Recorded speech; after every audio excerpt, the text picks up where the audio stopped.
Hey everyone, and welcome back for another deep dive. It's great to be here. Today we're going to be looking at the dangers of texting and driving, but we're going to be zooming in specifically on North Carolina. Okay. And to guide our deep dive, today we have this article. It's called What Are the Dangers of Texting and Driving in North Carolina? Okay. And it was published by a North Carolina law firm, Interesting. Tatum Atkinson, PLLC, on October 28th, just a few days ago in 2024. So it's very recent. Yes, and we all hear those warnings about don't text and drive. Right. But I think this deep dive is going to go a little bit deeper than that. I hope so. So one of the things I found really interesting is this idea that texting is actually more dangerous than other distractions. Oh, wow. Okay. Like changing the radio or even chatting with a passenger. Oh, that's interesting. Yeah, so we're going to kind of get into the neuroscience of why that is. Okay. And we're also going to talk about the impact that these accidents have, not just on drivers, but on whole communities. Yeah, that's an important point often overlooked. Right. So to kind of set the stage, our source, this article points to some pretty startling statistics from the North Carolina Department of Transportation. Back in 2021, distracted driving was a factor in over 55,000 accidents across the state. Wow, 55,000. That's a lot. Yeah, it is. And those accidents resulted in over 24,000 injuries. God. Almost 300 fatalities. Yeah, so that really highlights the seriousness of this issue. For sure, those numbers are really difficult to ignore. Absolutely. And this is where I think things get really interesting. Okay. The article really digs into what makes texting so uniquely dangerous. Okay. Compared to, like I said, changing the radio or even talking to somebody in your car. Right. And they break it down into these three categories. Okay. Visual, manual, and cognitive distractions. That makes sense. Yeah, so a lot of times we think about that visual element, like taking our eyes off the road. Right. But it's really, texting impacts us on all these different levels. So you're saying it's more than just looking away from the road. Exactly. And we're going to get into those other aspects. Okay. But I want to go back to that visual for a second. Okay. Because the article has this really, really powerful analogy. I'm intrigued. It says that glancing at your phone for just 5 seconds while you're driving at 55 miles per hour is like driving the length of an entire football field blindfolded. Oh, wow. Okay. Yeah, so you're basically operating a vehicle without any visual input for like a significant distance. Yeah, that's terrifying to think about. Yeah, it really puts it into perspective. It does. And then there's the cognitive distraction. Yeah. And this is the part that I found really surprising. Oh. So it's not just about taking your eyes off the road or taking your hands off the wheel. Okay. It's actually about shifting your brain power away from the task of driving. So you're saying that even if your eyes are on the road and your hands are on the wheel, Right. your mind might be somewhere else. Yeah, you're essentially trying to multitask. Okay. But our brains just aren't really wired to do that effectively. Right, especially with something as complex as driving. Exactly. So when you're texting, your brain is kind of bouncing back and forth. Between driving and texting. Between driving and communicating, and every time it does that, Yeah. there's like a cognitive cost. Interesting. So it takes time for your brain to kind of reorient itself and really process what's happening on the road. It's like a delay in your reaction time. Exactly. Wow. And research has shown that this kind of mental overload can be just as dangerous as driving under the influence. Really? Yeah, there was one study that found that texting while driving increases the likelihood of an accident by 23 times. 23 times? That's unbelievable. Yeah, it's a pretty shocking statistic. It is. But it really underscores how texting really impairs our cognitive ability. Right, so it's not just a physical distraction, it's affecting your mind. Exactly. So your reaction times slow down, your judgment gets kind of clouded, Yeah. and your ability to anticipate hazards is just totally compromised. It's almost like your brain is on autopilot, but in a really bad way. Yeah, I think that's a good way to put it. So knowing all of this, Right. it's kind of reassuring that North Carolina has taken some steps to address this through legislation. Right. And the article outlines 2 key laws. Okay. The first one was passed back in 2009, and it prohibits texting while driving altogether. So no texting at all while you're behind the wheel. No texting, no emailing, no browsing the internet on your phone. So it's pretty comprehensive. Yeah, and this applies to all drivers, right? Right. So it doesn't matter how old you are or how long you've been driving. Everyone. Okay. And then in 2019, North Carolina implemented the hands-free law. Okay, so what does that one cover? So this one prohibits drivers from holding their phones at all while driving. Right. So unless you're using a hands-free system like Bluetooth or voice commands, Right. your phone needs to stay put. That makes sense. But the article also points out, and this is something I found interesting, What's that? that even with these laws in place, enforcement can still be tough. Oh, yeah. I can imagine why that would be difficult. It's hard for officers to actually catch people in the act of texting. Yeah, and it can be hard to prove that it happened after an accident. Right, so it's not a perfect solution. Definitely not. Which is why, alongside legislation, public awareness and personal responsibility are really key. I completely agree. It's about changing attitudes and behaviors. Right, and this is another point that the article brings up. Okay. That the impact of texting and driving goes way beyond the individual driver. It affects everyone around them. Exactly, it affects entire communities. Right. So we're talking about the emotional trauma for families who've lost loved ones. Mm-hmm. The strain on healthcare systems from treating accident victims. Yeah. The lost productivity because of injuries, and it's a ripple effect. Absolutely. It's a widespread problem with consequences that reach far beyond the immediate incident. And there are certain groups that are even more vulnerable to these dangers. Who are you thinking of? Well, the article talks specifically about young drivers between 16 and 24. Oh, yeah. And they're at a higher risk. Because they have less driving experience. Because they have less driving experience, and they might be more susceptible to the allure of technology. Right, they've grown up with smartphones. Exactly. And I think this is where targeted education campaigns become so important. Absolutely, if we can reach them early and educate them about the risks. Right. And if we kind of connect this to the bigger picture of road safety. Okay. You know, the article highlights how pedestrians, cyclists, and motorcyclists, Right. they're the ones who are sharing the road with distracted drivers. Yeah, they're often the ones who suffer the most. They're often the ones who bear the brunt of these irresponsible actions. It's a sobering thought. It is, and I think it's a reminder that our choices behind the wheel, they have a direct impact on the safety of others. Especially those who are most vulnerable. Exactly, and that brings us to kind of a crucial question. What's that?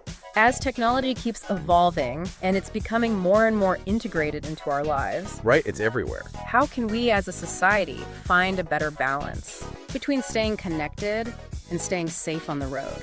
That's the million-dollar question, isn't it? It is. It's a complex question, and I don't think there are easy answers. I agree.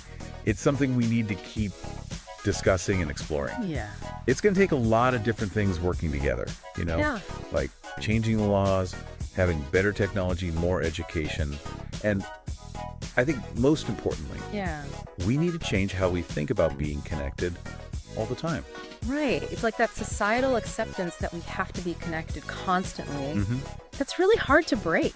It is. You know, we're just so used to responding instantly To every notification. to every notification, every text message. And that habit, it kind of spills over into our driving. Right. We tell ourselves, oh, it's just a quick glance, or I'm good at multitasking. Right. But like we were talking about, the research shows that's just not true. It's really not. Yeah, it's almost like we need to relearn how to disconnect. To prioritize our safety over that instant gratification. Yeah, to put safety over that urge to respond.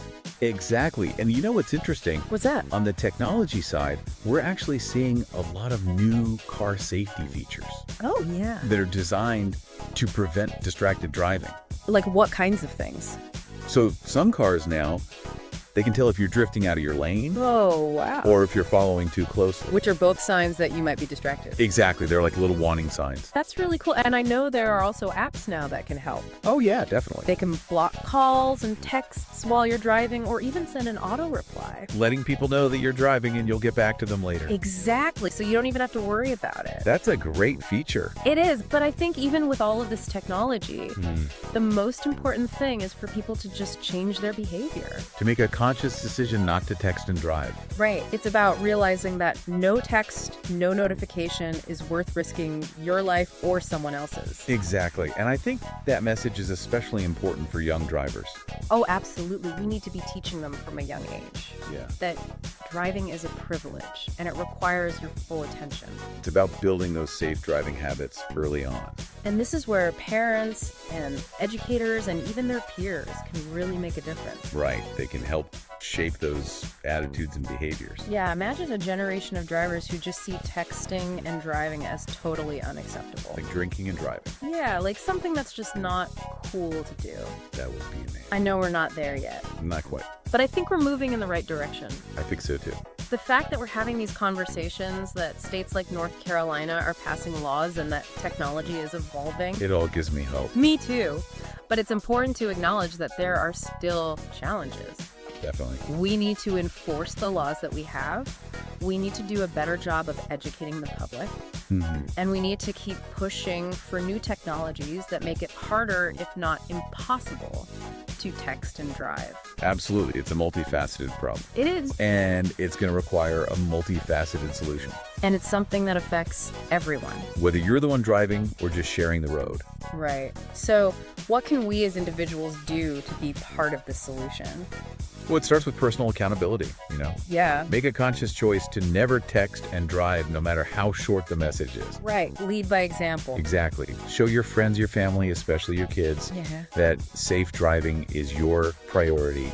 And don't be afraid to speak up if you see someone texting behind the wheel. Right. We all have a role to play. We do. And, the article actually highlights a really tragic story about a young woman in North Carolina who was killed by a distracted driver while she was walking her dog. Oh, God. And the driver had been texting at the time of the crash. It's so sad. It is. And the impact on her family, her friends, the whole community, it was just devastating. Stories like that are heartbreaking.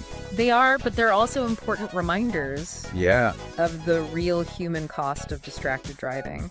It's not just statistics, it's real people. Exactly. And it makes you realize that we need a collective shift in how we think about driving. We need to see it as a responsibility. Not just a way to get from point A to point B. A responsibility that we share with everyone else on the road. And remember, technology should be a tool that makes our lives better, not something that puts us in danger. There are so many ways to stay connected without compromising safety. Yeah. Use those tools. Spread the word. Let's work together to make our roads safer.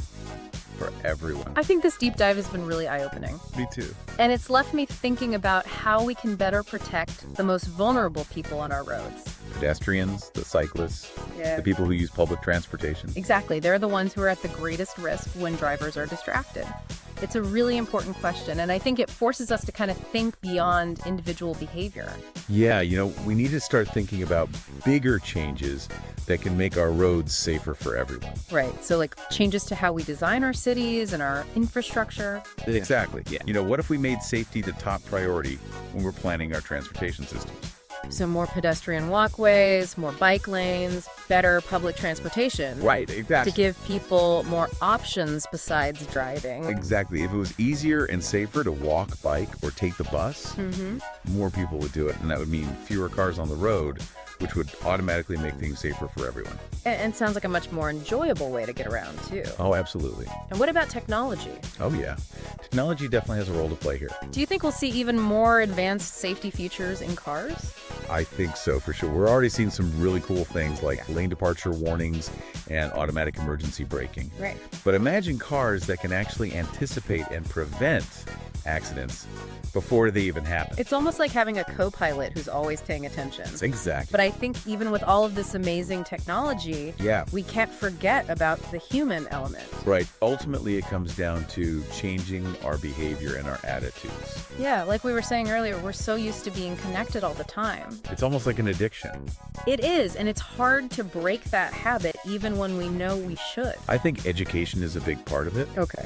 We need to make sure that everyone understands just how dangerous distracted driving is. And that it's just not acceptable. Exactly like we did with drunk driving. We need to create a social stigma around texting and driving. And I think it's not just about telling people what not to do. Right. It's about giving them alternatives. Like what kinds of things? Like encouraging them to use hands-free devices or setting their phones to do not disturb while they're driving. Right. Or maybe even developing apps that reward people for safe driving. Yeah, that's a great idea. So it's really about making the responsible choice the easy choice. Exactly. So to wrap up, I think what we've learned today is that it's a multifaceted approach. It's about individual awareness, responsible tech use, Right. and a commitment to creating a safer transportation system for everyone. Well, I know for me, this deep dive has been a real eye-opener. For me too. It's easy to get kind of complacent when you're driving, Yeah, it's something we do every day. But this conversation has really reminded me how important it is to be vigilant and to make responsible choices every time we get behind the wheel. And I think that's a great point to end on. It is. The power to make a difference. It really starts with each of us. So let's all choose to be more mindful. more responsible, and more proactive when it comes to road safety. Absolutely. Let's put our phones down, let's focus on the road, and let's protect ourselves and everyone around us. Because ultimately, it's not just about getting to our destination. Yeah. It's about making sure that everyone gets there safely. That's a perfect way to wrap things up. Thanks so much for joining us today for this deep dive. It was my pleasure. And to all of you listening out there, stay curious, stay informed, and most importantly, stay safe. See you next time.